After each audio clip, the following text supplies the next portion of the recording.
आज मी तुम्हाला single phase मोटरचे कनेक्शन कसे करायचे ते मी शिकवणार आहे। याच्यामध्ये मी हा एक कॅपॅसिटर घेतलेला आहे। ही सिंगल फेज पाण्याची मोटर आहे। त्या पाण्याच्या मोटरचे जे 4 टोक आहे ते बाहेर आलेले।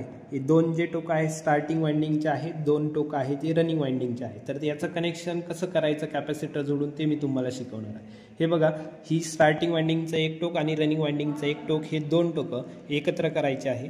हे मी एकत्र केलेले आहे आणि जे स्टार्टिंगचं आणि रनिंगचे जे 2 टोक बाकी आहे त्या 2 टोक मी कॅपॅसिटर जोडत आहे। स्टार्टिंगच्या एका टोकाला कॅपॅसिटर जोडले आणि रनिंगच्या टोकाला एक कॅपॅसिटर जोडलेला आहे। अशा पद्धतीने हे 2 टोक शॉर्ट करून मी त्याला आता सप्लाय देणार आहे। इकडे बघा, आता ही मोटर चालू होईल। एक कॅपॅसिटरच्या एका टोकाला सप्लाय द्या, एक वायर, आणि एक ज्या 2 टोक शॉर्ट केलेले आहे 2 वाइंडिंगचे त्याला एक सप्लाय द्या।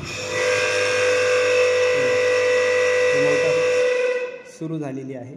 मग याच मोटरचं जर आपल्याला वाटलं कनेक्शन म्हणजेच ती उलटी फिरते आणि मोटर आपलं पाणी ओढत नाही, तर त्यावेळेस तुम्ही याचं कनेक्शन सुईचं कसं कराल तर ते पण मी तुम्हाला पुन्हा दाखवतो। यापैकी ज्या 2 वाइंडिंग आहे, ही जी स्टार्टिंग वाइंडिंग आणि ही जी रनिंग वाइंडिंग आहे, या दोन्हीपैकी एका वाइंडिंगचे 2 टोक जे आहे ते तुम्ही चेंज करायचे आहे। बघा, आता मी हे जे पहिलं इकडे टोक होतं ते इकडे जोडले रनिंग वाइंडिंगचं, आणि इकडले तो टोक इकडे जोडून मी हे कनेक्शन करतो आणि हे कनेक्शन केल्यानंतर मी पुन्हा त्याला सप्लाय देतो।